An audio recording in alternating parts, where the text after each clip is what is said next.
We're gonna go ahead and get started. All right, here we go. So calling to order, the Facility and Operations Committee meeting. Today we're going to focus on Harriet Tubman Middle School relocation piece. So we got a big group here. I don't know how many we have online, but if we can go around and just do quick introductions, just your name. Byron is there. And then we'll just go around the table, starting with on my right. Terry Proctor, Communications Department, we have technical support. Brian Schutz, teacher, Harriet Tubman Middle School. Ada Crandall, and a sophomore at Grant and a former Tubman student. Dan Young, Chief Operating Officer. Dana White, Director of Planning and Real Estate. Julia Remembrance, Board and Committee Member. Gary Hollins, Chair, Committee Meeting, members. Herman Green, board member. Andrew Scott, Board Vice Chair. Michelle DePass, Board Chair. Amy Constam, board member, committee member. Oscar Calvert, DSC member and one-time facilities and operation. One time. And we got Byron E2, who's also on our committee. Hi, Barney McMahon, Cleveland High School representative. Hey. Hi, Byron. Here's the backside. Yeah. Claire Burt's Deputy Superintendent. Liz Large, Regional Counsel. Margaret Calvert, Regional Superintendent for middle schools, high schools, and multiple pathways to graduation. Danny Ledesma, advisor for racial equity and social justice. All right, we missed that row back there too. Courtney Weston, Director of Government Relations. John Lyon, Senior Program Manager for Funding Real Estate. Pearson County Real Estate Manager. Patrick LaBelle, Director of Projects and Construction and Facilities. Awesome. And then we have a couple of folks Oh, right. online. Is it Albert? Hi everyone, Albert Kaufman. Thank Good to see you. All right. So today we're going to just talk about a couple of things we're going to do. We're going to kind of go over the process for the Harriet Tubman relocation piece. I am going to hand this off to Mr. Jonathan Garcia. Awesome. To talk about the why and why we're doing it and why we're doing it this way. Sure. So good evening. As we begin, I just want to start off with PPS's land acknowledgement and anti-oppression statement to ground us this evening. We want to acknowledge that we live, work, and play on the traditional lands of the Chinook, Clackamas, Kalapuya, Monoma, Wasco, Kappamet, Tualatin, Olalai. We also know that many of other tribes made their homes along the Columbia and Willamette rivers. We honor their history and acknowledge the sacrifices they made. Let us also acknowledge the robust present-day federally recognized tribes of this area, the Grand Ronde, Siletz, and Cowlitz. In addition, I would like to acknowledge the Chinook Nation, who has been seeking federal recognition for many years. The urban Indian community is made up of the tribal diversity that originates from around the country, representing 400 tribes. The urban Indian community has a vivid history made up of people whose journeys have brought them to Portland by ways of forced displacement or seeking new opportunities. Today, these tribes and communities celebrate their heritage, showing resilience and tenacity that would be greatly admired by their ancestors. We encourage every person to reflect on their own history, understand the history of colonization and genocide, and support Indigenous sovereignty priorities and actions. This acknowledgement is one step that we can take to improve our support of Indigenous communities in the area. In addition to acknowledging the land and those who have been here since time began, we also must remember our stolen siblings from Africa, whose labor built the vast wealth of this country. These two communities and the atrocities committed against them are intrinsically intertwined due to our existence within a white supremacist world. Everything we have is due to stolen land and stolen labor. And every system and institution that impacts our lives is built upon this legacy. It is our job to speak that truth into spaces so that we can begin to heal. So here at PPS, we've been committed to lifting up the voices and experiences of our communities of color, particularly the voices of Black and Indigenous communities. Tonight and throughout the decision-making process of the future of Harriet Tubman, we know that the school board and our staff are committed to lifting up these voices, being informed by the collective past and determined for a unified and thriving future. The conversation today is part of a long memory and a collective past here in the historic Albina community. We know over the decades, the Albina neighborhood, the heart of Oregon's historic Black community, has experienced harm caused by the construction and presence of the I-5 freeway. As Chair DePass and so many know firsthand, Black families had their homes and businesses demolished to make way for construction of the freeway and other urban renewal projects. The resulting displacement and disinvestment in the Albina neighborhood is part of our community's ugly shared history. At the center of tonight's conversation is the future of Harriet Tubman Middle School, which, as we know, has played a pivotal role in the struggle over school desegregation and racist busing policies in Portland during the 60s through the 80s. Harriet Tubman has served PPS students in the Albina neighborhood since the early 80s, and then in 2018 reopened as a middle school. As plans are underway to widen the Interstate 5 freeway, moving even closer to the current site of the school, we have an opportunity to identify a new site and build a campus that enriches the middle school experience for the future students of the Albina community. So we look forward to tonight's discussion and our ongoing engagement with the community. Dan? So as we talk about the community engagement, I think one of the things that we wanted to do differently about this is to think about how we can really draw from the many streams of community that we have that should have a voice in some decision-making in this process. I think under the leadership of the Board of Education, as a PBS employee, I feel really fortunate to be able to work with folks who are as committed as possible to making sure that the decisions that we make at the district reflect the community will, but also are advantaging communities that we haven't heard from before.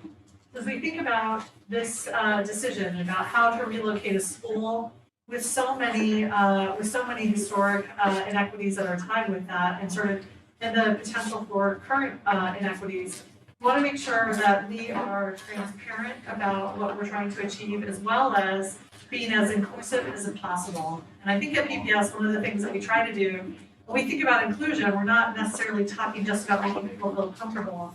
When we talk about inclusion, we're trying to really shift power, trying to think about where is power imbalanced, and how do we develop processes and procedures and protocols that shift power so that community is back in the place of making decisions. So as we think about this community engagement process, one of the things we want to do is we want to make sure that we're being as transparent as possible about how we're making the decision. So tonight, one of the things that you'll have a chance to review is a staff-generated criteria. We want it to be really clear that we're not only taking into account some of the technical aspects about feasibility, about real estate, but also taking into account the context, the history, and the potential for displacement. We want to make sure that that's part of the decision-making criteria, and that we're very clear about how we can use this criteria, not only to be clear about how we're making decisions, but as a way to help bring the community towards consensus about the best possible of options when we may not necessarily have an ideal scenario. So for community engagement, we're proposing that we review this criteria, that we continue to vet this criteria with community, taking more and more suggestions around issues of feasibility and as well as community congruence. But then what we want to do is have community members be part of the decision making and help us winnow this down. We think that there's a real opportunity, once we have clarity about the criteria, to then go ahead and have community be part of the decision making. And when we talk about community, I want to be really clear that we think about community in terms of our families and our students. So not just our PTAs, but also thinking about how we can schedule family nights with childcare, with food, with an opportunity to kind of review the whole process, to set context, and then jump into decision making and discussion. But also making sure that we're thinking about all of the professional staff, principals, school staff, including folks who have retired, who have spent the majority of their lives working in and around Albina in our schools. And then we currently have several community partners who are culturally specific that work in these community schools, who are regularly working not only with our students and our staff, but also with parents, and who are frankly getting quite a few calls about sort of like what's going to happen, what's the future. And these community partners often are great sort of shuttle diplomats, if you will, sort of carrying communications between us and the community. So what we propose is an agenda that includes reviewing the goals of the project, what we want to try to achieve, making sure that the context is set, like Jonathan did a really great job of doing just now. That we review the criteria and the scoring process, and then we turn over decision-making into the hands of folks that they're scoring properties, they're actively given support to be able to do this. And then we have our pretty robust discussion. And I'm sure for many of you who've gone through big decision-making processes with multiple people and multiple perspectives, the debate will be really robust. And so one of the things that I'm really sure of is that between our staff and our partners, our staff who are at schools, our families, but also the community engagement staff led by Shanice Clark, that we will be able to sort of really try to bring our community to consensus in a way that's empowered, in a way that sort of puts decision-making there so that they can make a recommendation to our board leadership and so that you feel really confident as board members that you've got not just one community perspective, but a totality of communities and you understand sort of, the design and sort of where we're going with that. So I think we're gonna pass it over to talk a little bit more about the criteria and about some milestones. I think the slide before, we start to get a little bit clearer about dates and times. Yeah, a little bit. Okay. Next slide. No. Can we actually go back to that slide with the dates on it, please? Hold on, So when we look let's go at the back. decision-making milestones, Hold on, let's go back to the beginning. Sorry, I'm gonna cut you off. Let's go back to the first slide. There's some other stuff we have to get through first. Okay, so you're talking about this? No, the other one. Very first. Oh, this? Yeah, there we Okay, go. yes, sir. Okay, and so also, thank you, Danny, for that. One of the things also we're gonna do towards the end of this as well is we're going to try to identify some folks and the community so they can know as well about putting together a site selection committee. That's kind of tagging on to what Danny is talking about as far as having our community and our partners in on the decision-making process. So that's kind of what we'll try to end up doing. What we'll do is at the end, we have time. We're going to 7:30. We're not going past that. We will have Dan give Dan's email out for folks who would like to sign up for the site selection committee, and then we'll go from there. So next thing we're going to talk about is the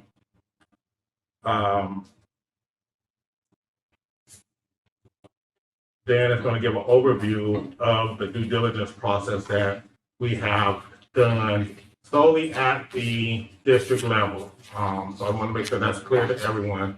This is just what the district has identified as some of the sites as well.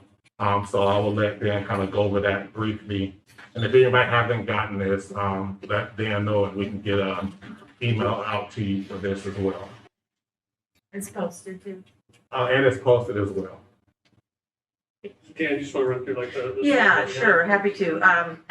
One of the things we want to make sure we do is remind everybody of our tight timeline that we have with the ODOT construction of the viaduct in particular. This is the schedule that we've shown you before. This is based on the Kellogg schedule, and this really means that if we are buying property, we need to get that figured out very, very quickly. If it's our property with a little bit more time, but not a lot. So it's a tight 4-year schedule. So just grounding us all in that and reminding folks about that. The next place shows the work plan and decision milestones. So we have, as was mentioned by Director Hollins, we've put out the first due diligence document. That's version 1. It's on the website, as you mentioned. And it kind of looks at all the properties that people have brought up, that we've been talking about, and just gives some more information on them. So that's one of the things we want to talk through tonight. And then we're really trying to narrow down the site options to what's viable. And viable is obviously our criteria, but also timing and size and some of those things. And then we'll put out the new due diligence, the revised one, we'll do it again, narrow down, and then hopefully come to a final for the May board meeting for the board to make a final decision. Are there any questions on that? Does that make any sense? Everybody? Okay. So, good, all right, so that's what we, I think, wanted to do tonight mostly was talk about the, Yes, so big picture, in the packet tonight is a copy of the due diligence report volume 1, some draft selection criteria that we will refine over time. We want to provide some draft criteria, and then an overview of the community engagement process. So the due diligence document is intended to be a largely neutral document about the number of sites that have been suggested to us, providing some information to everyone so that everyone has a pretty similar baseline as far as when we go into these discussions. But you'll notice in there that some sites, pretty clearly don't appear to meet at least our initial criteria. So I think just by going through that exercise, we're starting to narrow down some of the potential options. And the next step, shows on the screen, we want to get feedback here tonight. Hopefully further, as much as we can, eliminate sites so we are focusing our resources on just the sites that we believe are viable. We will then continue to engage with property owners, do additional vetting as far as zoning or site massing and that kind of effort, and be able to bring that back for the volume 2 of the due diligence report on March 1st. Have another meeting like this, get more information, get more engagement, and more discussion. And during that time, community engagement is going on as well. So that's what our process is, and I think maybe it's time we can stop if there's any specific questions about the deliverables. And then if we want to go into the community feedback portion here. I have a quick question, yeah. Yeah. Thank you, Dan, about viability. So I think you said size, but what are the other factors that go into that viability? Is it zoning? Is it air quality? Is it transportation accessibility? Yeah, great question. So what we initially started with is 3 really high-level criteria that we kind of called like our filtering criteria. Mhm. And that was location, is it located within the catchment area? Size, we were looking ideally roughly 6 to 9 acres, but we didn't have a hard bottom of 6 acres. And There was a building footprint the other, size. yeah, yes, and so those were just gave us our initial when we were vetting dozens and dozens of properties. And we got lists of all sorts of properties. A lot of them were like really small, like an acre. That's not going to work. So we took all those essentially off the list. The ones that seemed like they potentially viable or were suggested to us, those are the ones that we put into the document. And again, we applied that high level, kind of simple criteria, but we know that there's going to be more that goes into selecting a new site for the middle school. So also in your package is draft site selection criteria, which again are fairly broad. We wanted to provide some kind of guideposts of what we might want to consider when we're selecting the site, but also didn't want to be too specific about the definition. When you start to define, you start to exclude to some degree as well. So we wanted to give an example. That's the criteria we might be comparing these sites again. And as Danny knows, there's no one like perfect site. There's going to be trade-offs. And that's where I know as much as I believe you, when we first started this, we're like, great, we're gonna find like 5 sites at like 10 acres for sale. Right. Wonderful. Can you also explain I think I know what's meant by operational sustainability, but then also environmental? Are we talking about environmental, like the birds and the sky? Are we talking about the green building or? It can be, I think, more than one. That's why we didn't want to be too prescriptive with the definitions. Okay. But certainly we're environmental. We're thinking about our environmental assessments that when you purchase property, we're going to do a phase 1 environmental study at a minimum. So we're going to look at the soils, we're going to look at air quality, we're going to look at those sort of things. If those turn up red flags, then we go at environmental phase 2 study. And so those, as we get into due diligence more detailed of properties, or if we look at a property and we enter into agreement, we'll start doing site soil investigations and things like that. So brownfield status or? Exactly. Okay. That type of stuff, but it can be more than that, and we're not trying to limit some of those, how people might consider the quality of sites on this. So I think that's a great segue into talking about the criteria definitions or what kind of criteria we're looking at. And so I'll just kind of run through them. If someone has questions, and remember this is a open document, so if there's something on here that you deem that maybe should not be, or if there is something that you want to add on here, that's what this conversation is about. So I'm just kind of go over some of the criteria definitions. I won't go into them too much, but I'll just kind of read off what they are. So one of the first criteria we're looking at is racial equity and social justice.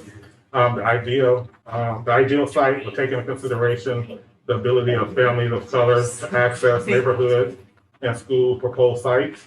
Community considerations, the ideal site will take into consideration the history and impact, the disproportionate burdens of poverty, displacement, disinvestment, and environmental injustice impacting Black and communities of color in the Albina neighborhood.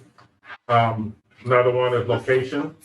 The ideal site will be located within the existing Harriet Tubman Middle School and catchment area to minimize the impact of students, the community, and PPS operations.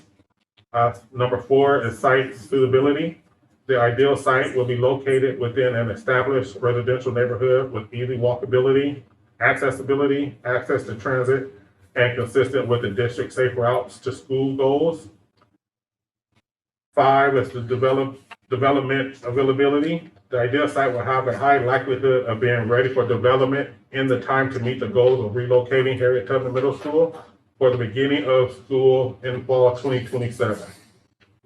Site acreage. The ideal site will be close to 9 acres in gross area to accommodate all desired amenities, including on-site parking, outdoor recreation space, athletic, bus, and vehicle circulation. Number 7 is operational sustainability. The district is committed to sustainability, and the ideal site will utilize underutilized properties and have minimal impact on both the environmental and ongoing operational resources. I won't get into the scoring guidelines, because we'll actually, once we get our site selection committee, we'll do a little deeper dive in how the scoring is going to be. But those are some of the criteria that we're going to be looking at as we look at the new site for Tubman. So this is the time, one of the times now to kind of go into that, dive into that. If there's something on here that you would like to see on here, or something on here that you think don't need to be on here, this is one of the opportunities to have that heard. So I'll open to anyone who wants to make a comment on that. I actually just have a question about that. So as we continue student, family, and community engagement, are these kind of subject to change in that regard? Like, will we always keep these on the list? And if we, like, who kind of decides what comes off and what comes on? Is that a decision made by this group or? Alrighty, can I clarify? Are you asking about sites or about the criteria or both? The criteria Oh, that great. we're looking at now. Yeah, it's definitely intended to be refined over time. So here's we think it's a good starting draft, but as we engage with the community, as we engage with board members as well, we expect these will be refined and changed over time. I had another question about that community engagement. So sorry, we kind of went over it a while ago, but I see that we have like kind of specific outreach or plans for families, and I saw like the PTA on there, etc. I didn't see a specific call out to students. I know that Harriet Tubman does serve a younger group, but I'm kind of wondering, like, I don't really think just because they're younger, that means we shouldn't be specifically looking for their outreach also. Great point. I want to speak on that a little bit. I mean, I feel like Harriet Tubman Middle School is not even been in the main conversation.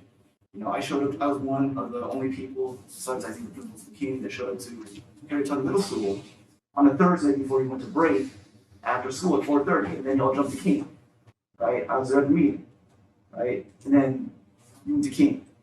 So shouldn't that be flipped around a little bit? I mean, we're not relocating King here at Tubman, right? And it seems like all these conversations are happening, and nobody I know in the building is talking about it. You see, I mean, we're talking about it, but we haven't been engaged by y'all to actually have that conversation. So once again, and I appreciate this, like, you're speaking a little bit when this board about being frustrated. I'm frustrated because I've been teaching in this district for a long time, and I've been in Tubman for a minute since reopening. And once again, you're talking about the outside of the building, you should see what's happening inside the building. So there's a lot of things that are happening, but once again, I don't feel like we're being engaged with it. So I mean, if you look even too in this room, like, I think we're the only 2 people that are actually in schools, right? If you look on the screen, I'm not seeing that many people engaged, especially not from Harriet Tubman Middle School. So that's kind of an assessment on, like, we're not doing the right thing. We're not engaged in the community the way it should be. By the way, on Thursday, we do have a PTSA meeting at Harriet Tubman Middle School. And Tubman will be present because we're hosting it. We got King coming through. We got Boise Humboldt, Irvington, Saban. We got Ada will be speaking there. And we have Aaron Brown from No More Freeways PDX. And then we have two other teachers, Mr. Scrutchins and Mr. Buell will be over too. So, and we're engaged in the community. Gerald? Joe Scrutchins, yeah. Are we invited?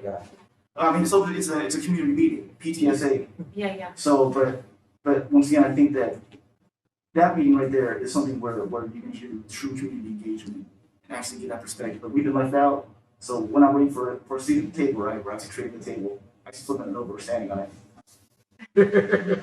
Great. And that's one of the reasons why we're here, is to talk about how we're gonna do community engagement, right? But you understand the mistrust, right? Because You're talking. this isn't the first time I've spoken to board members before.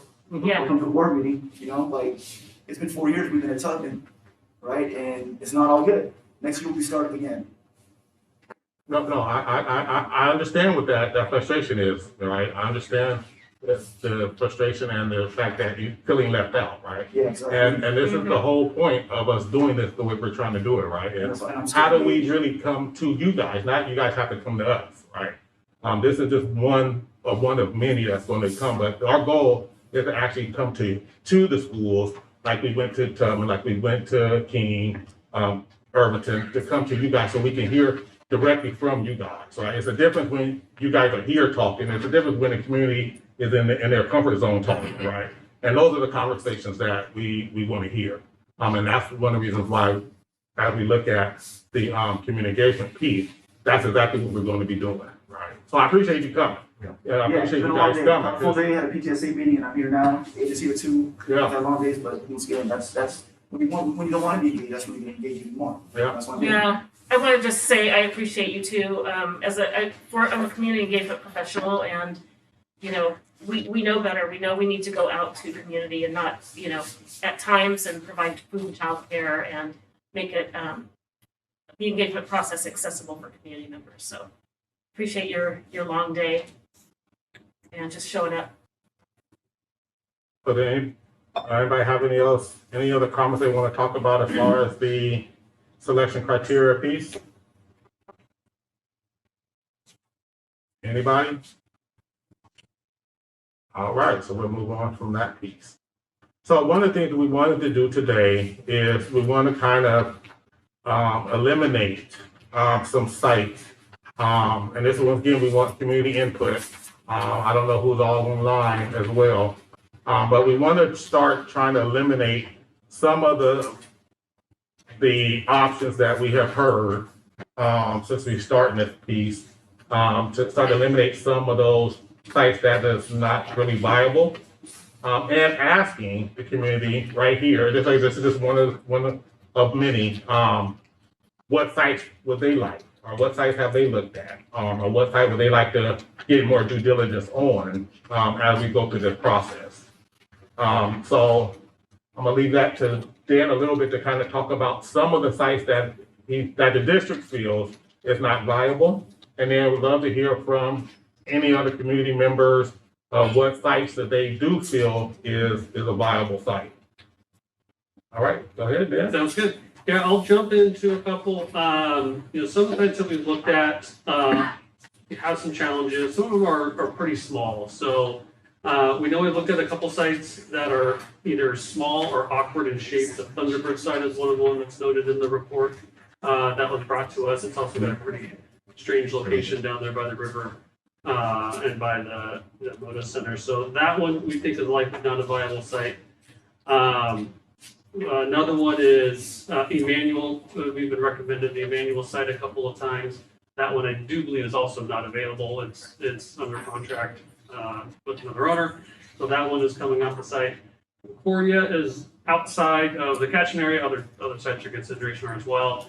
It's it's much larger than what we need, of course. It also has a bunch of development impediments. Zoning is very restrictive, and I believe the ownership and the sale process is also fairly tied up as well. So we think that one is not likely a viable site. The other, Jefferson, is one that certainly comes up quite a bit in conversation. We're happy to have that conversation. Pursuing Jefferson site as well with Harry Tubman would be pretty challenging. It's not a very large site for a high school as is. It already has a lot of site constraints, especially around athletics. And it's already, we're looking to move into design here fairly soon. So if we looked at that as a site that would potentially house the middle school as well, we're looking at definitely a scheduled impact, most likely a significant cost impact to the already existing Jefferson High School. And also ongoing challenges around use of space and shared use of space where some of these amenities would be for both schools, but they would need to be offered. So we don't see that as a highly viable option as well. And then a couple, I think that are still on the list, and maybe Dana, if you just want to, I know we have conversations about these properties in the Lloyd Center area. We have had many conversations about properties in the Lloyd Center area, and that's come up from a number of folks. Lloyd Center is just right outside the boundary, and there's a little corner of it that's right there. And we have not crossed those off the list, but they are challenging. It's expensive property, far more expensive than anything we've been looking at. There are development criteria there that may or may not work. It's meant for a lot of density there, and the school's not particularly dense for revenue generating activity. So not the most necessarily popular with the developers, but we are continuing to look into that. There's some challenges with Lloyd Center, but it's not off the list. Is that the same site as the Northeast Monoma as well? Yeah, I mean, I think it's Is it one yeah, and the right same? across the street. So it's all, that's under different ownership, but it doesn't, we work it out. Okay. Doesn't 84 go by there? It does. I was So if just- we aren't concerned, I mean, Right. are the fumes different from I-5?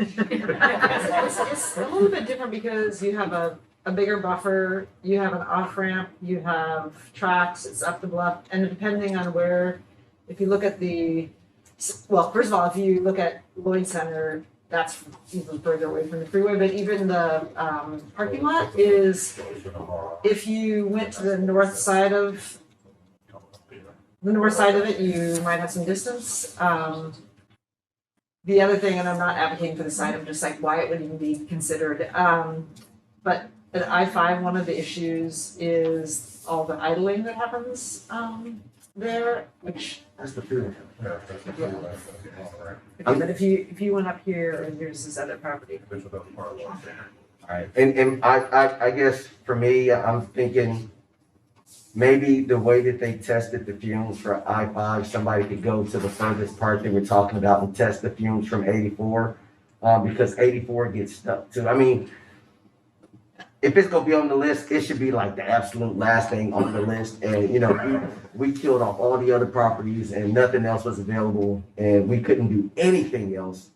And so we thought about giving them 84 fumes instead of 5 fumes. It's just saying that I have advocated for, because we're moving the school to take it off the freeway, that whatever we choose should have better air quality. And there's equipment that you can borrow it from DEQ or have them come out and do it. Yeah, well, that's They'll what do you it. test it. The thing is, it's probably further away from the freeway than maybe Benson is, or, I mean, Oh, no, it's, Benson's Benson's, right. I mean, Benson's right there too, so. Yeah, Benson next to it. Them kids dying too. they got Oh, the way 86 over there, fix. so we got all that stuff Yeah. right there going.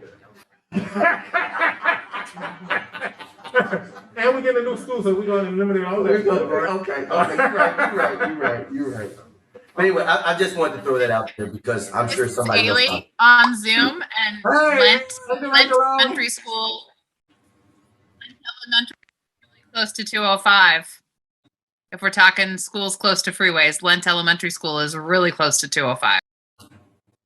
Yep, see, And get, Lincoln's right next to 405. We move got a all lot our of them. schools away from freeways. We're I think that- building the freeways into the schools. Yeah, I think Yeah. that's gonna be a bigger conversation. That's a much bigger conversation. Okay, so, Can I ask, I was wondering, like, since we had the $10 million HVAC system, tell me, and, because I know that, because they have that, PSU did the study where it showed that students should not be outside during, like, high traffic times. We do it before we reopen, like, the $10 million HVAC system is built. And, I guess the air quality inside the school is probably the best in all the PPS, right, you understand? So, I mean, maybe it'd be better to stay in that building, go to a different building, we already got 10 million on the HVAC, and you figure if you're going by 84. So now you're telling kids don't go outside though. No, they go outside. kiddos. They shouldn't. Right, but what we're saying, like, based on that discussion piece, and I don't even call them arguments, I call them discussion pieces. But based on that discussion piece, the premise of the conversation says, we just spent $10 million, so the air quality inside the school is better than anywhere else in the city. Right. We know that outside is bad, so let's keep this building because we just spent 10 million making sure that the air inside is clean. So we don't want to do any outside rigor because that exposes. I mean, the more we do that, if we got the big field out there, we can't really take advantage of that because it's right next to the freeway.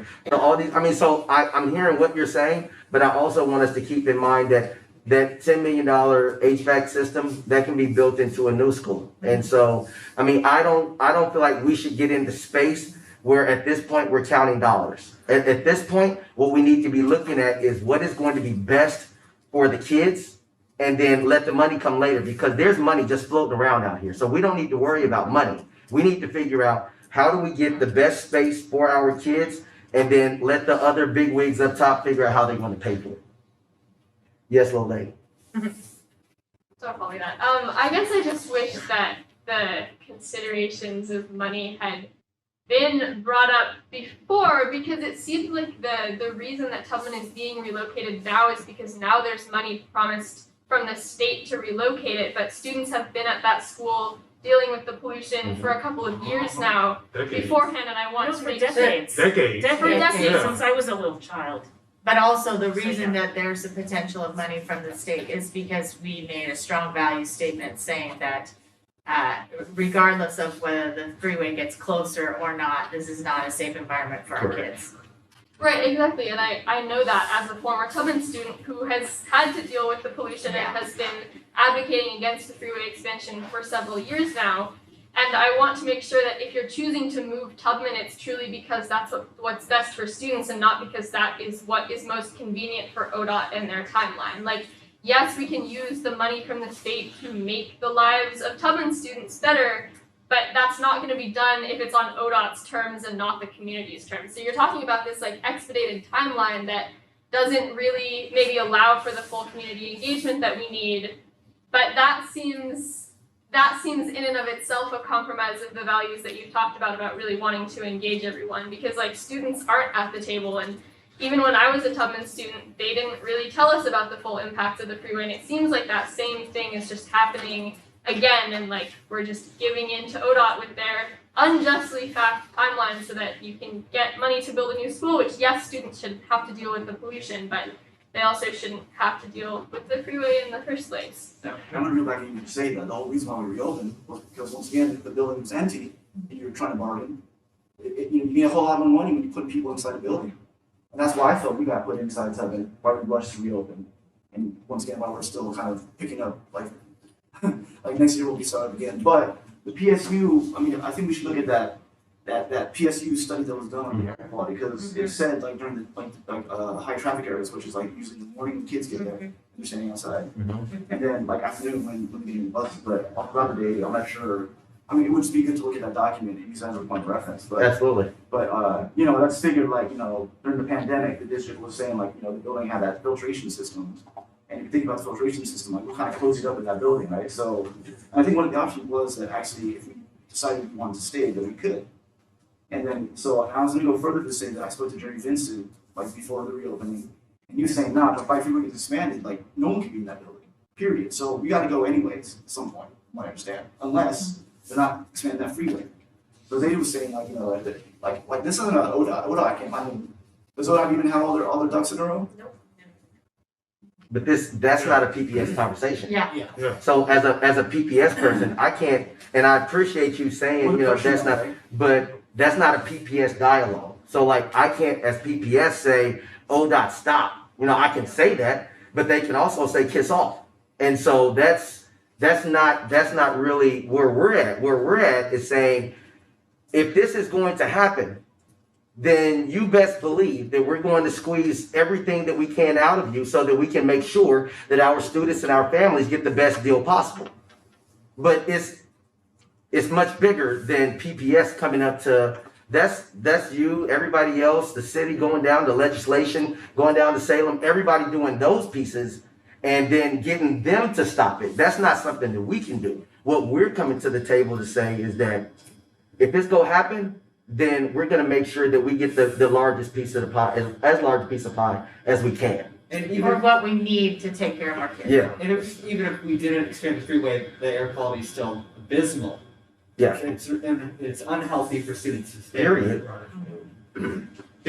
But even if we didn't expand the freeway, that would probably require ODOT conducting the full environmental impact statement, which they still haven't done. And the federal government just recently rescinded their finding of no significant impact on their first environmental study of the project, which if the full EIS was conducted, they would have to study alternatives to expanding it, like congestion pricing, which has actually been shown to reduce congestion and pollution, but that hasn't even been studied, that hasn't even been thought about. And so really, it seems to me like, as a Tubman student, it seems like the best case scenario would be for students to be able to stay in the building that they're in and not have to deal with the struggle of moving again for the second time in the last few years and find a way to reduce the pollution. Because it doesn't make sense to me why making students suffer to accommodate the expansion of this freeway would be the best case scenario. And I appreciate, I hear that. The issue is that if the air quality at Tubman, even when I was little and in middle school, the air quality has always been an issue there. For whatever reason, it wasn't dealt with, which it should have been dealt with then, right? So those kids should have been moved a lot sooner, right? The fact that they wasn't, you know, we can go back and say what woulda, coulda, shoulda been done, right? Or we can look at what needs to be done now. Regardless if they keep the freeway there or not, regardless if they decide to build a freeway there or not, our kids are still in a hazardous situation over at Tubman, and they need to move regardless. So, like I said, whether the freeway gets built or not, there is nothing that can be mitigated for them to be able to use outdoors because of the quality that is there right now. Now, with the possibility of the freeway expanding, it's going to exacerbate that even more. And so they're going to be in a more of a position. So, and I hear what you're saying, and I get it, but what we have to realize is that no matter what happens with the freeway, our kids need to be in a better spot. You know, when they closed it down the first time, they should have left it there. They should have left it alone then. And for whatever reason, I don't know, I wasn't here, they reopened it. So, and that's why we're here now, trying to, how we moving forward, making sure we get our kids in the best position possible now. I just also want to add that lead was an issue too, Still an issue. a long time ago. In my classroom now, I have two signs. I have a green sign and a red sign. It's confusing. Yeah. Okay, so go ahead, Dan, let's keep going. Well, I think we're getting close as far as, hitting on some sites. I don't know if we have community feedback we want to. Yeah, do we have any community feedback on some possible sites, location for Tubman? I think I'm talking to Tyler. Yes, sir. I'm sorry. No worries. Trying to make some dinner for my kids here. I have a few things that I want to talk about or bring up today. Can you guys see me or hear me good? Yes. Okay, good. Well, we want to see that PPS actually engage the community before deciding which 5 locations they will select further research or for future research, and what criteria to use when selecting these sites. Another issue that we discussed was that we would like to see a study of air quality at Lincoln, Benson, Ockley Green, and as it compares to the site of Harriet Tubman Middle School. I know that it seems like PPS has a very, I don't know, it just seems like you guys like to build along the freeway. And Harriet Tubman isn't the only one that is close to a freeway. So yeah, we would like to see how those schools' air quality compares to what Harriet Tubman's is. And that's it for me. Thank you for your time. You guys have any thoughts or suggestions on where to put the new Tubman? Still talking about it. Yeah, still talking about it. Okay. I had a question just about the timeline.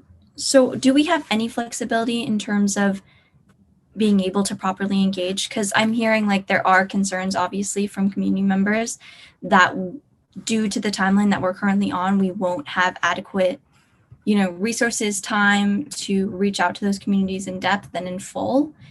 And I'm just like, I feel like we need to, I'm wondering, like, is there any way that we can make that timeline longer? Is there any way that we can, to really engage that community?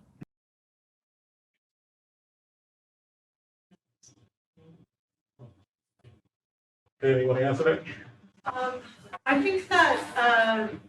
think that we can, I think one of the things I want to say is that I misspoke and didn't include the student advisory portion as well.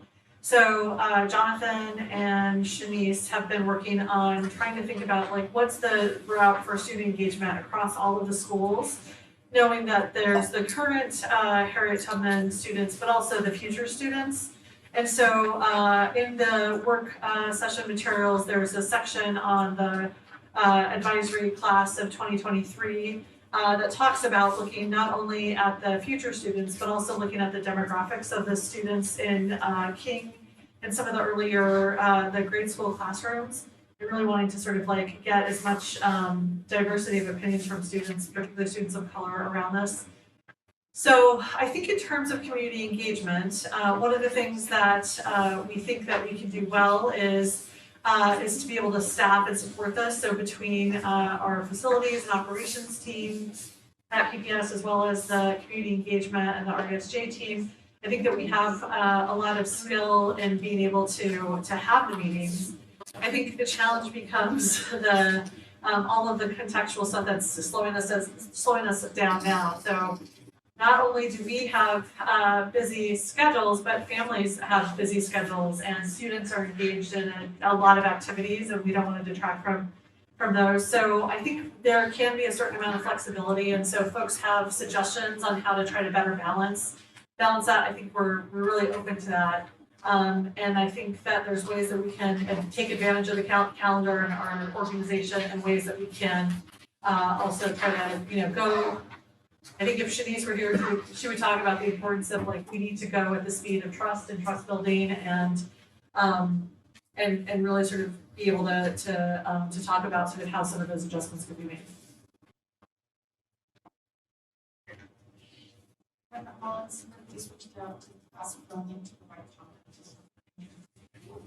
Okay.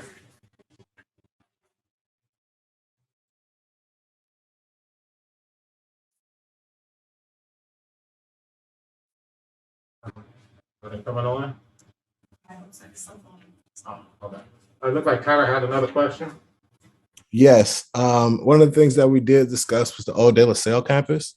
We feel like it will serve the population that Harriet Tubman is meant for in North Portland. And it's not too far from Harriet Tubman. I mean, I know it's kind of in a different area of the city, but it still serves a bright demographic. And we still would like to see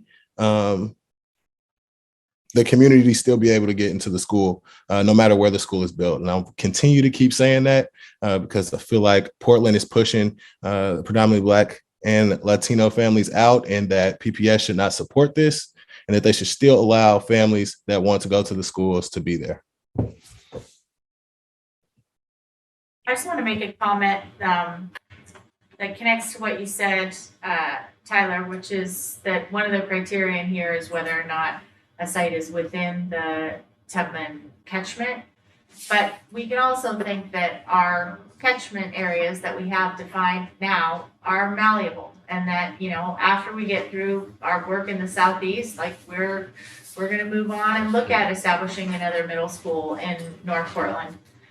So we can be flexible there. Like Whitaker's a little bit to the east, and Kenton's a little bit to the north, but I don't think those should be sacrosanct. Yeah, I agree with that. I know one thing is that, in our school at Dr. Martin Luther King, there are families that live 2 blocks away from King who can't get in because they don't live in the area that they're supposed to, quote unquote. And that really doesn't make any sense. So I really think that zoning really needs to be looked at, and that families that want to go to these predominantly Black schools and predominantly Black teachers need to be able to see that representation matters, especially in this district. Thank you for I that. agree. Okay, anyone else want to share? Can I ask Dan a question about the other ones that you were taking off the list? The vacant lot near, Jefferson, I've had a lot of people ask me, so I'm just gonna ask you in public meeting.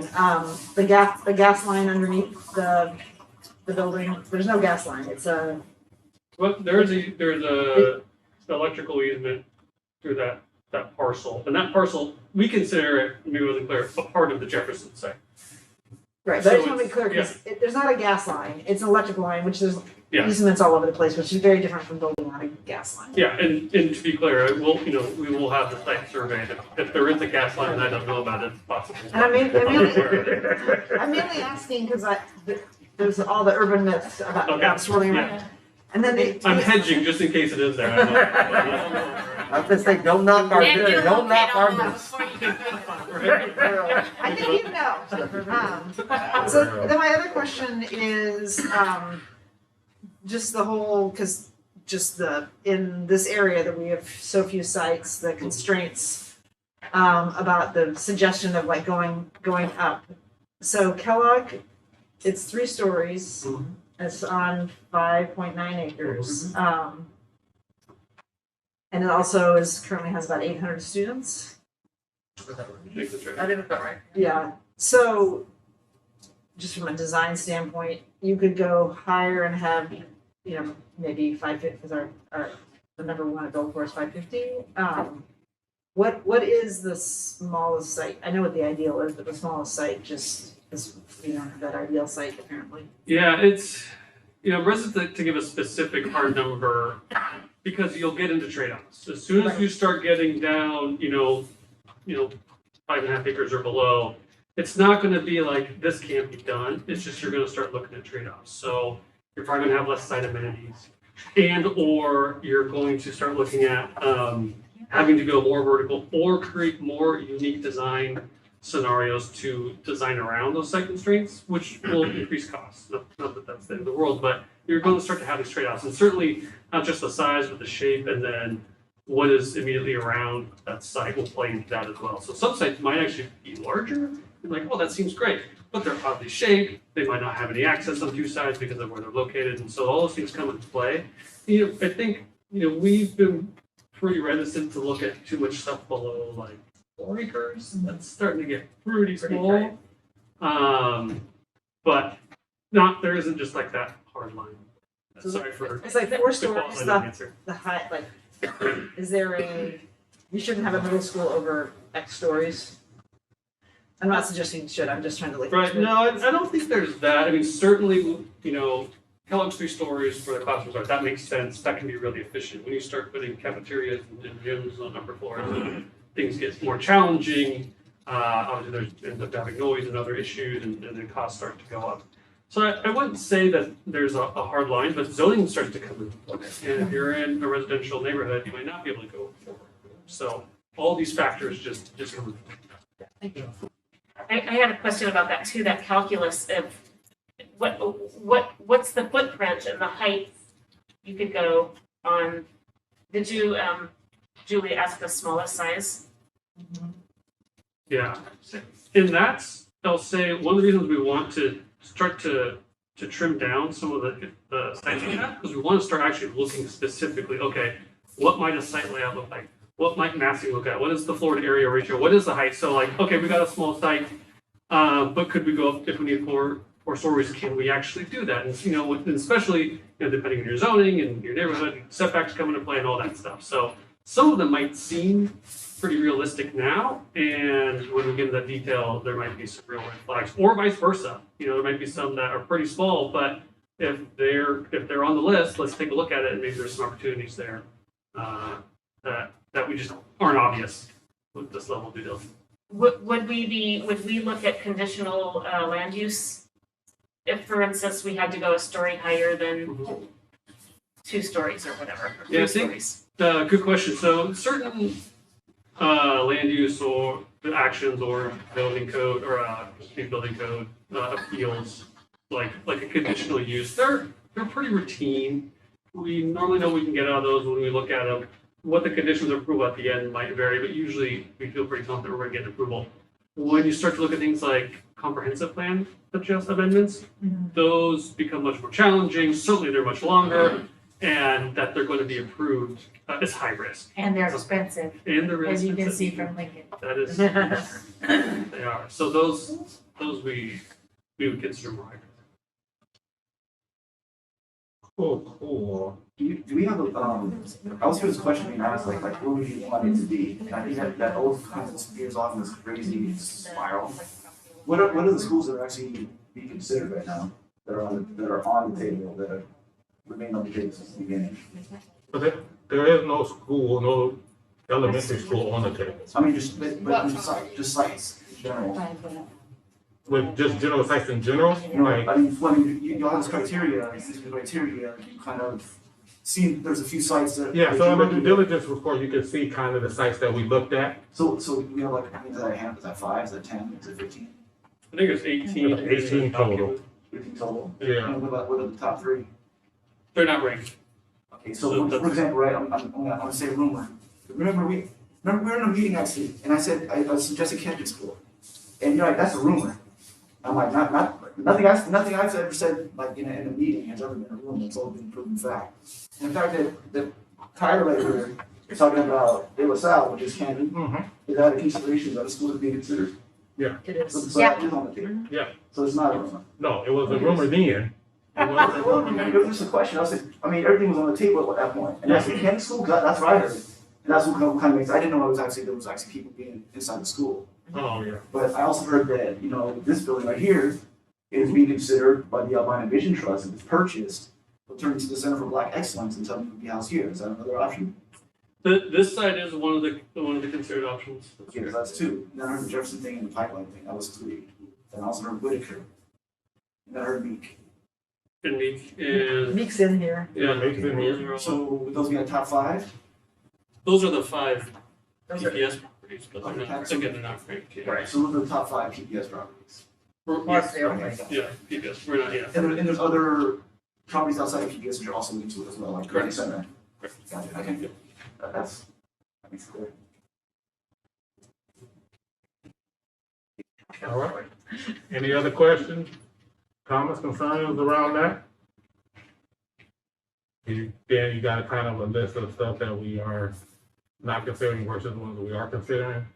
Yeah, I think this was a helpful discussion, and the team will get together and have some discussion about next steps. We have our general steps, and, it might be an opportunity to go slow to go fast, where we'd be real kind of precise and have some more input and conversation around what that criteria is.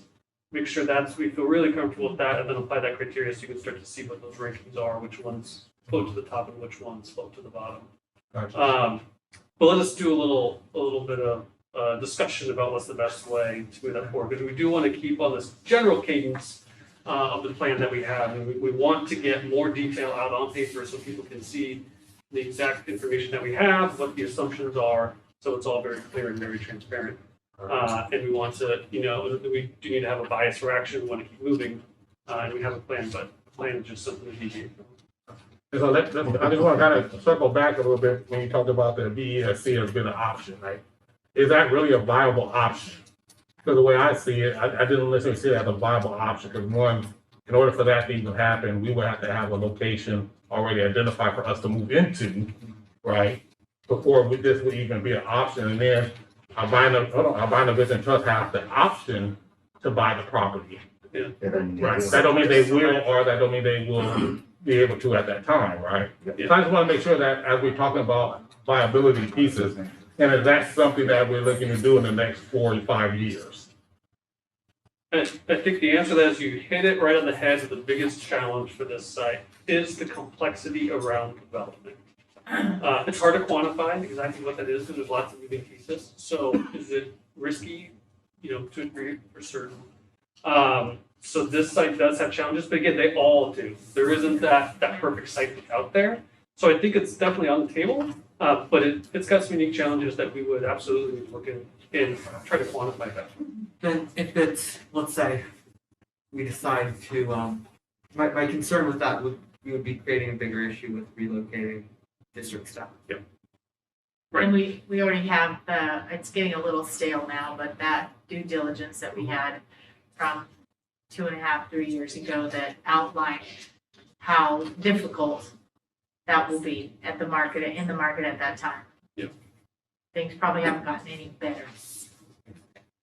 So in addition to that, Alpine Vision Trust by the BESC, I heard that Tubman would be actually the location for the BESC. Yeah, I haven't heard that. So is that a rumor too? I haven't heard that. Not big enough. Well, there's no plans by any means. If the district, office is to move, again, all options would be on the table. So it wouldn't necessarily be off the table, but there's no, But it's not on. there's no discussion, there's no actual discussion about where. Yeah, it could be, right, but it's not at the So we moment. don't. And then, would we be able to rename the BESC?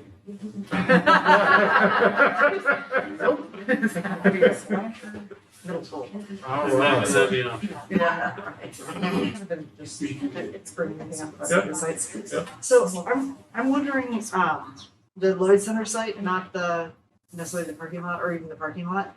It seems like instead of speculating about whether the air is bad or not, or what it is that we should, can we just do that testing so that if it is, just take it off the list because it's not viable versus continuing to have the community conversation about is Lloyd Center an appropriate property? I think our risk management team isn't here, but I think I would challenge them in saying, spot testing air quality like a day or even like a week gives you very limited information.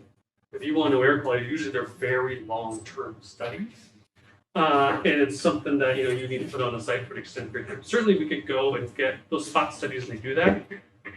But I think they would also say almost anything is going to be better than Tubman.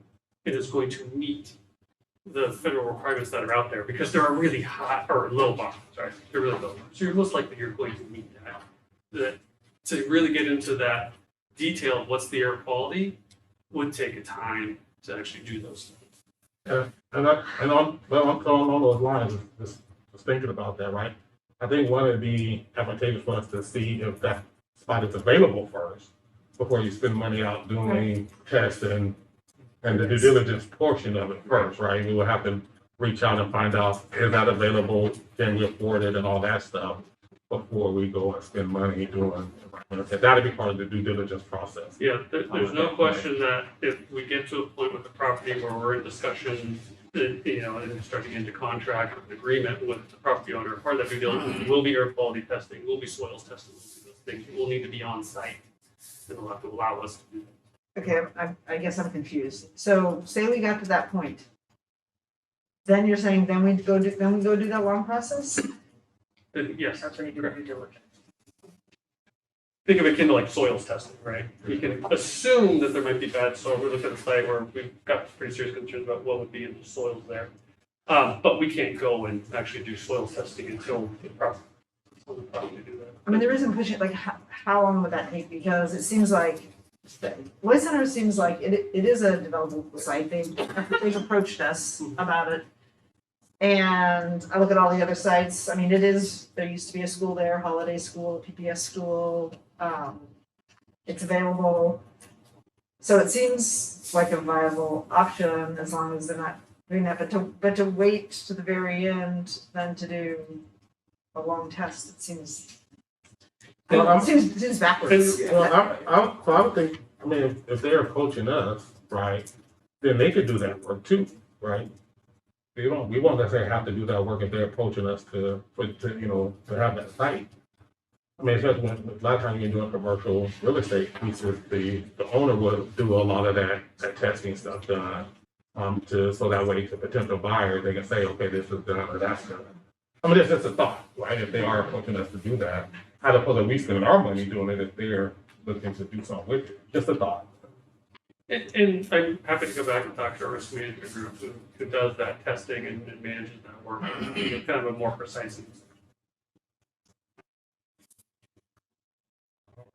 I think Barry has a question.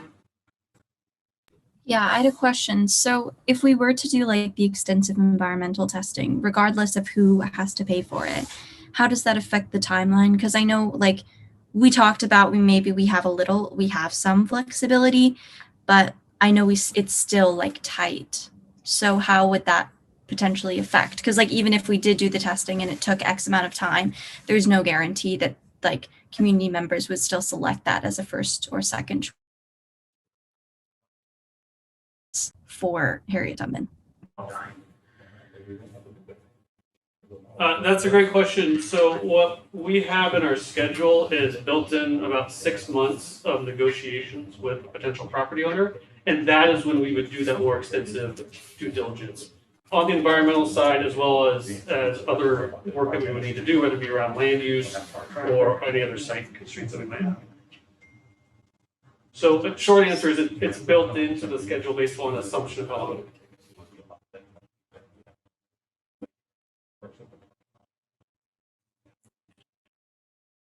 Okay. Tyler, you got another question? Yeah, regards to my statement that I said earlier, I wanted to know what school's air quality has been tested other than Tubman. Well, I understand the question, but right now that's not the topic right now. Gotcha. Thank you. We appreciate you. All right. Any other questions, thoughts, sites, locations? Want to put a school on the moon? I have a question. Yes. Did we look at the site to the south of Jefferson and potentially even Humboldt? We have a long-term lease there, but did we look at that and consider that? And for example, maybe we have another. I hate to say this without having had conversations with Kairos first, but just we're brainstorming here. So, for example, we have Meek School available. Did anyone look at what a contiguous development for Tubman would be on the Humboldt site and the property to the west? The property to the west, you mean the vacant parcel? Yeah, there. So like for athletic facilities. right. So that piece we consider part of the Jefferson project, and it will be used for athletics, and will be where Jefferson will be for a couple of years, and some modulars while we do the construction. I don't believe, unless correct me wrong, that we've had a discussion with Kairos or considered that.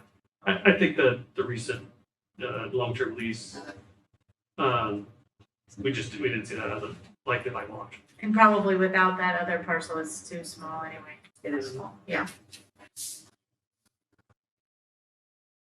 Awesome. Any other comments, questions? I have a question. So looking at the timeline here, we have that built in 6 months, which obviously we will use for community engagement. When we hit that first month of that 6 months, is that when we start reaching out to the Tubman community, or have those processes already begun? To reach out and make that connection. Because obviously I know we have some community members here, but obviously those 3 people don't represent everyone, I'm sure. So yeah, so we're probably looking to reach out to Tubman sooner rather than later. Yeah. And Danny, what are those strategies that we're implementing to reach out to communities? I know you briefly spoke of them, but a little more in depth. Thank you. Sure. So for example, we have a contract with a lot of organizations that do culturally specific family engagement. So we start with those, and so we listed some of those partners. For example, Black Parent Initiative. They said, a lot of parents have been calling us from students that we work with at a couple of the different feeder schools. SEI works with students at Tipton, as well as Latino Network, Black Men. So we try to sort of work with community partners. I think the other thing is that we would also try to reach out to organizations that are already established. So the PTAs, the PTSAs, the student body, the student affinity groups. And so I think we'd work on that. And then I think we have, all the web outreach and the sort of all of our board members who are, super engaged as well. And so I think we try to have a couple of different strategies there. I think So in terms of getting the word out, there's that. And then in terms of staffing the meetings, we want to make sure that we, try to schedule it at a time that's, where people are available. So we think about like working families. We think about families that, have some other activities. We don't want to sort of do that. So we take a lot of consideration around like what the meeting time will be and what the location. And then, I think Director Pass talked about like we want to make sure that we feed people, that we have daycare, that we have translation, that we have materials printed, that the meeting's been noticed in advance, and that folks have as much as possible time to do that. And I think Mr. Chu had a great idea around sort of like how do we also kind of draft onto where people are already meeting. So for example, if there is a PPSA meeting, how do we sort of go there so that we can But I think in general, like Director Holland said, the approach is to try to go to people and to try to make it as convenient and interesting as possible. Because we are asking folks to kind of work with us, and we're trying to try to make sure that it's something that's easy and supported, so that as many people can participate as possible. Thanks. I'm sure there's a ton that I'm missing. Awesome. Any other comments, questions, thoughts? I see hands up there, but I don't know if that's because they got them up or what. Okay, we got Tyler. You got another question? Yes, sir. Can you tell us more about the viability of the Peabody site by Mississippi? Yep, Dan, go ahead. Yeah, sorry, I didn't cover that one. We took a look at that site, and we don't think that's a viable site. We've got some pretty significant environmental concerns, more soils, to be honest, than air quality concerns there for what that use has been. And also, moving that existing use would be probably a pretty significant challenge. So from a schedule standpoint, time for it to be developable probably would not hit our schedule. So that's not one that we're considering a viable site. Also, our board has looked in or brought up SEI as a possible source and the Boys and Girls Club. Have you looked into those sites? I reached out to those community members. So the SEI one, we did not. I think it was the same reason why. I think we learned from, putting certain ones on the list. We don't want to displace another culturally specific program as well, right? And so we didn't have SEI on the list for that matter. Now, if they reached out to us and said, this could be an option, then we would definitely entertain that conversation. But we didn't want to go into the same thing that we went into with like King and, displacing one historically Black school with a historically Black organization. Our suggestion wasn't to replace it, it was to partner with it. Well, that's what I said. If they decide to approach us with that, then we would definitely open us up for that conversation. And I think, Tyler, if you don't mind, I think that's a really good approach, is to try to do that in partnership. And so I think the first step is sort of engaging SEI as a partner at Harriet Tubman and at King, where they provide services. And so I think like PBS, SEI is a really large organization, and they draw from community members across the district. And so I think having them be part of the engagement process and sort of hear from their families, hear from sort of people that they're providing services to, helps also kind of starts their sort of process of imagining what's possible as well. So I think your point's really well taken in terms of we want to work with them as partners. I think we kind of want everyone to arrive at it together, and so I think our first step of that partnership is to engage them on the partnership side. Engagement. Now, can you talk about the other site that he brought up as well? What was the other site, Tyler? The Boys and Girls. The Boys and Girls Club. Yes, the Blazers Boys and Girls Club located on Martin Luther King Boulevard.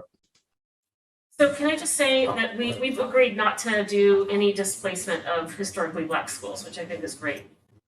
And we should also decide to do this development without any displacement of, African American historical organizations also.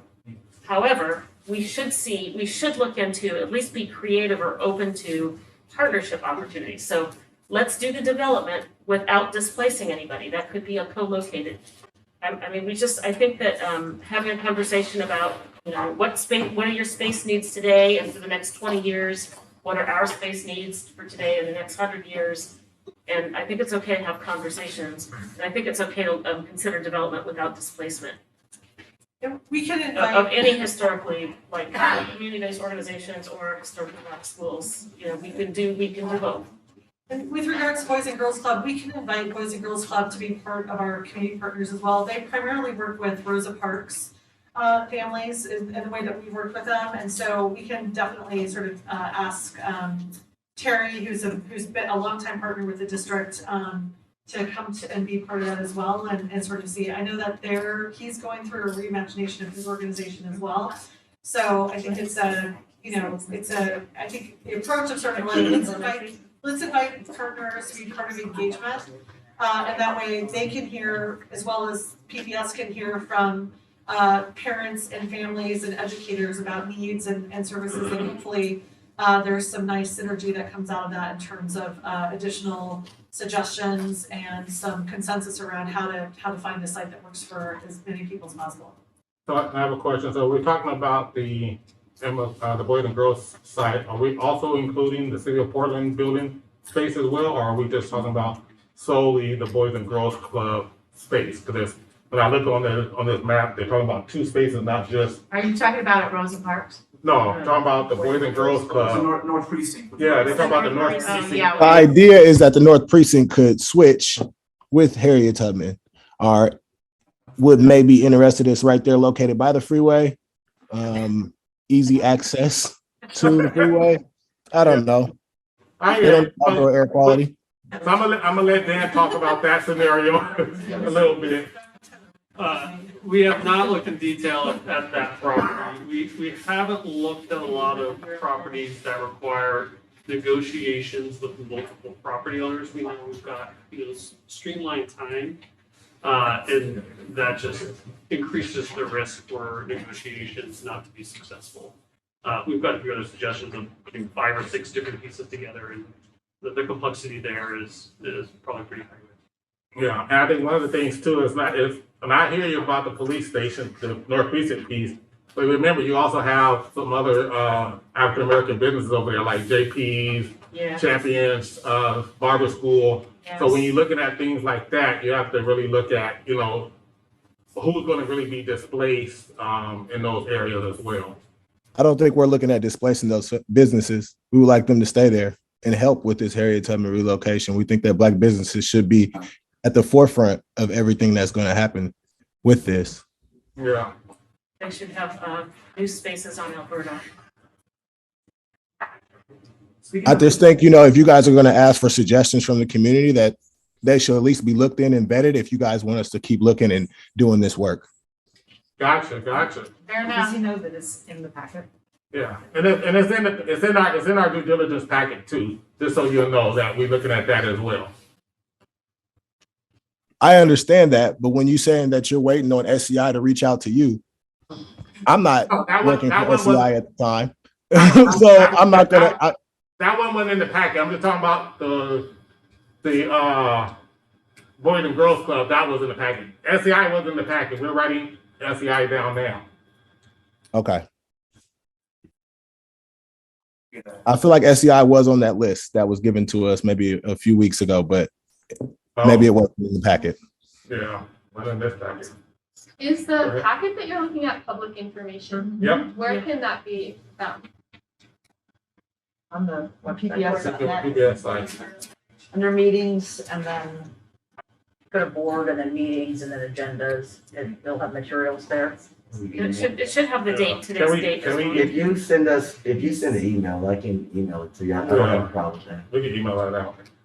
Because it's hard to navigate sometimes on the site. I'd be struggling. Yeah. You're talking about displacement, and it's funny, I see this whole process, the fact that someone came or this thing or this thing which was gonna happen, but kind of caused a bit of panic and people kind of ask questions.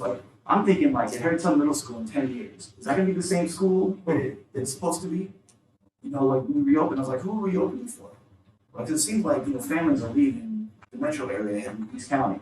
This is black administrators, black students. Oh, that's with all our schools. Yeah. Come on, let's just be honest. Yeah. Jeff ain't the same school that it was 10 years ago. Roosevelt definitely ain't the same school that it was 10 years ago. So we're gonna talk about, that's a much bigger issue because gentrification is moving all our people everywhere. And people are just fighting to hold on to be able to stay into some of their schools. So our schools, I mean, realistically, it's like when you ask who are we building it for, we're building it for the people that are here now, but also the people that are going to be coming in the next 10 to 20 years, because they definitely don't look like me. Right. When you go to Roosevelt now, it don't look the same way it did, you know what I'm saying, 15 years ago. Jeff don't look the same way it did 15 years ago. Who makes up the Jefferson Dancers? Right. Come on, man. Let's not act brand new. No, not with necessarily. this whole I'm thing. just saying it because, like, you know, if you hear this narrative, like, oh, we're trying to, like, this historically black school. I'm like, well.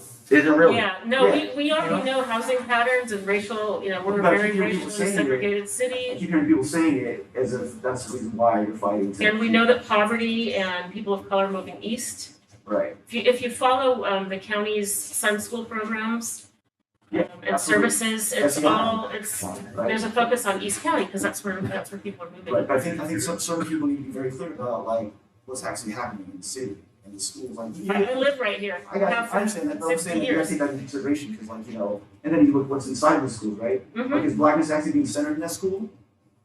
Our Mhm, that's a good question. I mean, that's the question, you know? Using PPS as a racial equity lens.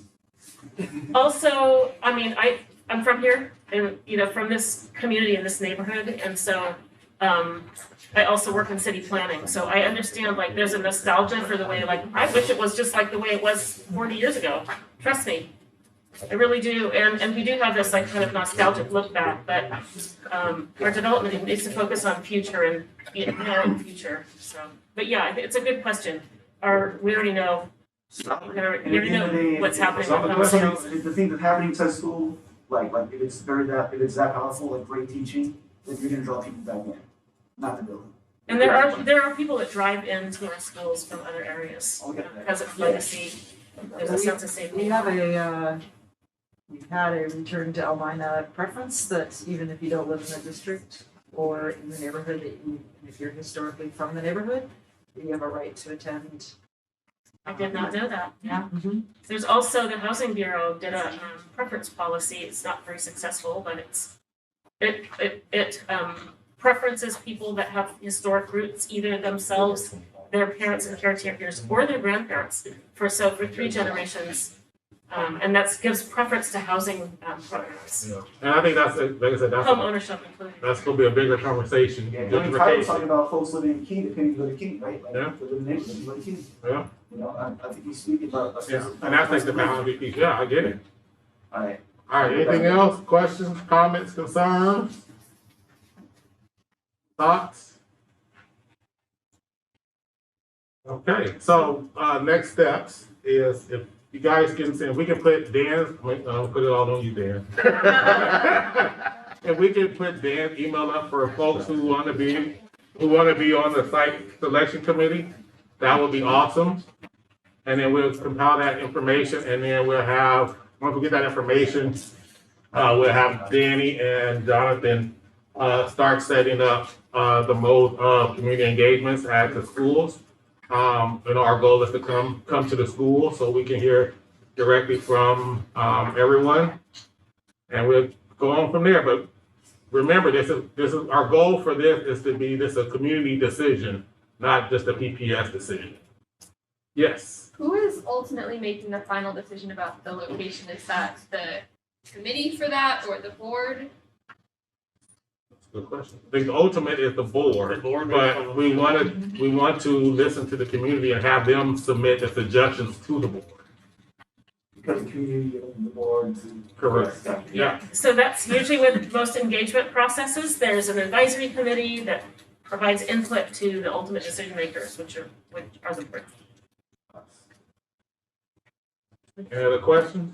A question about Kenton. In the due diligence report, it looks like it's assuming that you'd be updating the building versus a full modernization. Is that what you're envisioning? It's, because I think it says that we need to add, it's 20,000 square feet. 20 square whatever. feet, but it said significant capital investment would be necessary to align the building with middle school space requirements. Yeah, certainly in an ideal situation, this goes to that operational sustainability is use as much as you can, and if it's in the condition to do so, and then if you need to add additional square footage, we have additional square footage. So, that didn't assume that would stay or otherwise, it just noted that there would need to be additional square footage to be the full complement of middle school. If you're asking it, I'll come up with something Oh, else. no. I'm not asking no more. I'm just kidding. All right, any other questions, comments, concerns, thoughts about anything that we discussed here today? Also, Can we get that right to return out to some of the families so that they're aware of those things? Because I, for one, wasn't aware of it before I joined the PTA. And I think that's viable information that they need to know. Yeah. Judy Brennan and some- Yeah, Claire. We can send it to you, Tyler. Not just me. I only have 2 kids in PPS. I'm talking about to the community as a large, so everybody knows. We could even get a blurb to principals that can share newsletters and try to get it out further. Yeah.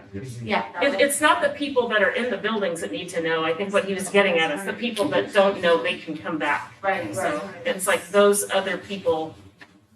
If you're already in the building and you're driving in from, outside the catchment area, you already know. It has not been utilized very much. Because nobody knows about it. Yeah. You can email it to me, because like we'll have all PSAs at that meeting on Thursday. I'll email. Tyler might be there. Any other questions, comments, concerns, celebrations? How do community members get added to that committee? Do you have an update on our conversations in Salem? Hold on, let me get Tyler. While Tyler, she's coming, Tyler said something. What did you say, Tyler? Don't yell at me now, sir. So many people talking, I just didn't know if you heard me or not. I hear you. How do we get added to that committee to help with the relocation? Just send your name into Dan, and I think they should be putting up the email address for Dan. And I'm happy to just, Right on the back of the wall. sure, just say it too. It's relatively short, but it's djung@pps.net. But we'll get it up. Thank you. Figure out how to get it out there. Thank you for your time, everybody. All right, thank you. Thank you, Tyler. All right. So who asked me, Director Constant, sorry, I was just remembering who asked me a question. So yeah, things have been, it's, fast clip down in Salem, obviously, but we've been having really good conversations with legislators, working with the governor's office to sort of divide and conquer a bit on who to, who's talking to who. I think we're getting good signals, and I'll also ask Dr. Brim Edwards to add anything I'm missing, but I think that taking the 4 elementary schools out of contention was I think a good thing for some legislators that had concerns about that. So we've had positive conversations with Representative Sanchez, who's now one of the co-chairs of Ways and Means and represents the community affected by this. And so that's very positive. And we are hearing this is likely going to go through capital construction, which is a subcommittee of the Ways and Means Committee. So now we're focusing our attention on those committee members, some of whom are already on the list for other reasons. But What is the subcommittee? the Capital on Ways and Construction Committee, Say that again? Capital Construction. Okay. So it's like the facilities committee. And of who's the on that? Ways and Means. Oh, I'll have to pull up a list and send it to you, but I'd be interested Leadership for too. sure. yeah, leadership conversations as well. I'll get you the list, Amy. Thanks. It's changed a little bit. Can you add me to that? too? Yeah, I'll send it around. Yep. Curious. And there are, there's been a lot of leadership changes down there, so it's, the committee's makeup has changed even in the last couple of weeks, so. I'll send it out, but we're having, I think, getting good signals, and continuing to answer questions and share our one-pager, and also gather community support from other organizations, not legislators, but like talking to Albina Vision, talking to NAMAC, talking to the county and city and metro, to garner their support. They're supportive. And at the right time, we'll get them likely to sign some kind of letter to Ways and Means. Next couple months. And of course, funding decisions are always the last decisions, so they're making their way through policy bills and the funding conversations are kind of happening in the background. But it'll start to emerge into committee activity pretty soon. I mean, the interesting thing here is usually when we're lobbying, you know, you're looking at different increments. And here, this isn't really an incremental conversation. Because we need enough to actually get the job done or it's not gonna happen. So So- they have been really clear to know the size of it. And the governor has been as well. I mean, our biggest issue is not that it's a big amount necessarily, but that we just don't know specifically how much it is. Yeah. A lot of the higher ed projects, our capital projects are coming in the hot, at more expensive because of a whole variety of things. But it probably will be the biggest, probably K-12 ask. Yeah. Maybe ever. And there's, you know, in terms of sources, we know that there are historic revenues hanging out there, based on revenue forecast, and there will be another forecast, I think it's later this week. And, so just navigating where we get the money is at ARPA. Lottery bonds are really competitive, just because they're pretty, flexible. So we're just kind of figuring that out in the governor's office. Their budget director is kind of brainstorming and thinking through that a little bit more than we are, because that's his expertise. And talking about what the capacity of the bonds are. So that's pretty wonky. But yeah, so there's a lot of conversation happening around. Yes, there's money, but which bucket? Thank you. Awesome, all right. Thank you. I'm not even gonna call for no more questions. Appreciate everyone coming out, and we'll definitely keep this conversation going. Thank you, and meeting's adjourned. Thank you. You run a tight ship here.